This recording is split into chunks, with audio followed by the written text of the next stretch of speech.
Are you Vice President of the United States, right? Right, boy. And I came here to buy one of your paintings. Which would you recommend? I said, I'm not recommending anything because you have to get your own taste.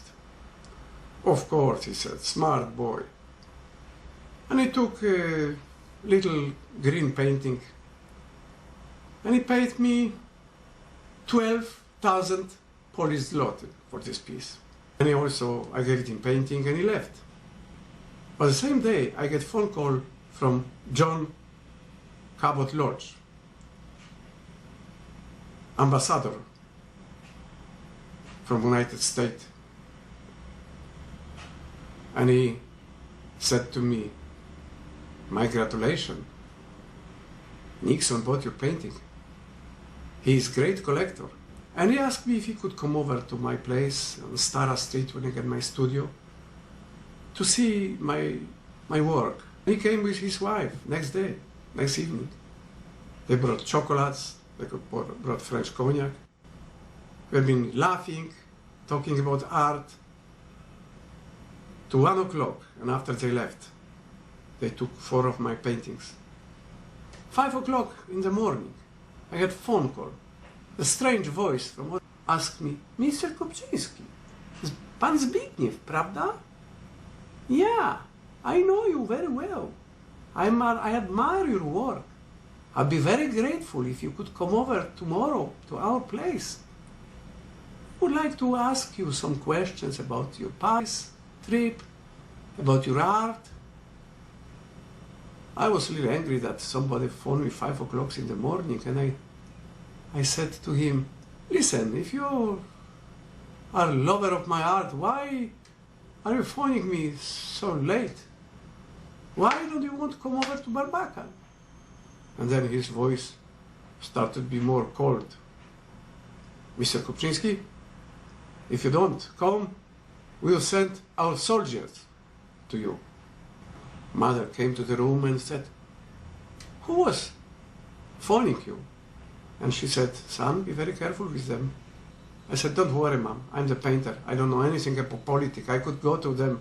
And I went. Getting off there, I spotted the gray building of the secret police immediately. A soldier with a rifle was guarding the gate. He checked my papers and let me pass. As I made my way toward the front doors of the building, I noticed that all the windows were covered with iron bars. Papers, please, said a vermin-like face from behind a counter. I complied. Kupczynski, Zbigniew, the man said without lifting his eyes from a folder full of papers. First floor, room number 3. I asked for my identification back. We'll be keeping it for a while, he said, finally looking up, thus revealing a pair of cold eyes and a dark mole on his left cheek. I ran up a flight of stairs to the first floor and found room number 3. Inside were 2 chairs, a table, and a sofa. The windows were barred. I sat on the sofa. After a half hour, I started feeling uneasy. I began to pace the room back and forth. At one point, I decided I would leave. The doors were locked. I sat in the chair closest to the window. Outside, there were chestnut trees and a garbage bin. I picked up Tribuna Luda from the table. The front page featured an article about the Soviet Army, which was helping our soldiers put out a fire at the State Farm Collective in the town of Gnoino.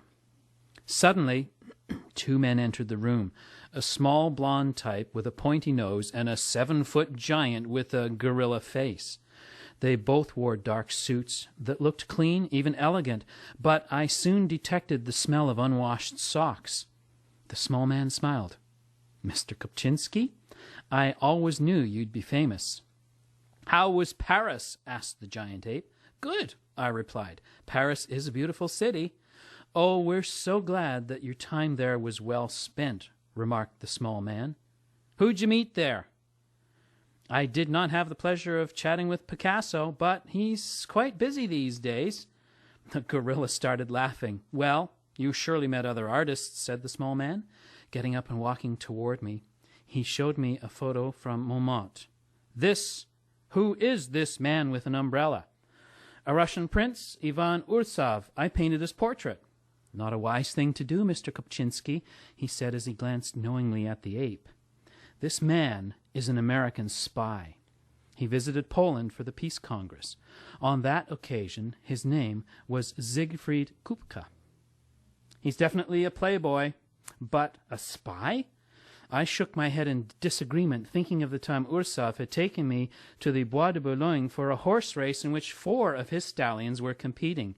And even if he were a spy, what would he want with me? I'm not a general or a minister. I don't know any state secrets. The interrogation lasted for another half-hour, during which time they asked me about every person I had been in contact with in Paris. To my surprise, they said nothing about the BARBAKAN. Finally, they let me go. As we parted, the small man offered me some advice. You should keep a journal. Then we wouldn't need to bring you in. Don't count on me to be your informer, I said.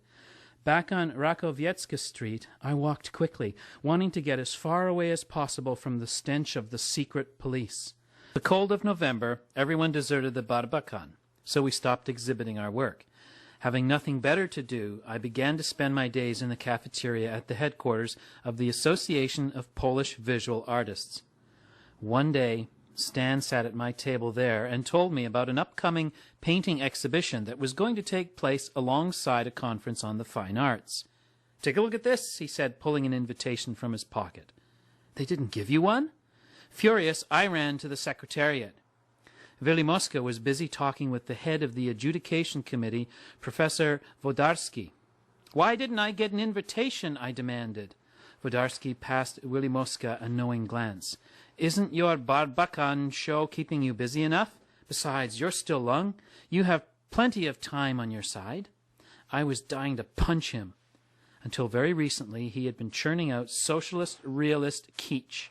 Since the thaw, however, he had suddenly emerged as a great abstractionist. I slammed the door and ran outside. Craving a strong cup of coffee, I dropped into the State Publishing Institute on Vauxhall Street. The whole literary world gathered there, along with a few visual artists like myself. At the entrance, I was greeted by Jan Himmelsbach. "Coffee's bad for you. Let's go for something stronger." We walked over to the pub. A few hours later, we left, feeling much better than when we had entered. Early the next day, I paid a visit to the organizers of the exhibition of the Krukwil Gallery. When I asked them why I had not been selected to exhibit at the gallery, Piszczek, the chairman of the Regional Committee for Promotion of Fine Arts, who had denounced his own mother in the time of martial law for listening to Radio Free Europe, laughed at me and said, "You are the director of an open-air circus called the BARBAKAN." His jibe gave me an idea. I would stage an exhibition of my own. 1 hour before the opening of Krukwil Gallery, I placed a dozen or so colorful paintings on the street in front of the gallery. Now, all I needed was some artificial light, for it was getting dark. Fortunately, I received an unexpected visit from Adam, a notorious drunk who, by some miracle, had taken an enormous liking to my paintings. When I told him about my predicament, he promptly stole a few floodlights from a nearby construction site and set them up to shine on my work. Antek Gruda did his part by hiring a taxi for 3 hours and stocking its back seat with several bottles of select vodka, some glasses, and a few jars of pickles. Everything we needed for a good party was now in place. With my paintings glowing in the glare of the floodlights like precious stones, we began to sip the vodka. The street was still dead quiet. Nothing was happening. Silence. Then we heard the hum of an approaching car. When the vehicle arrived, several people got out. Their clothes had obviously been bought abroad, and most cameras slung over their shoulders. Their leader was a man wearing a leather coat. I recognized him to be Chairman Piszczek. When he saw my pictures, he jumped. Then a tall, clean-shaven, middle-aged man walked up to a red painting. "Magnificent! I like this," he said. Others began motioning to their friends. "Wunderbar! Ausstellung!" shouted the director of Munich Museum.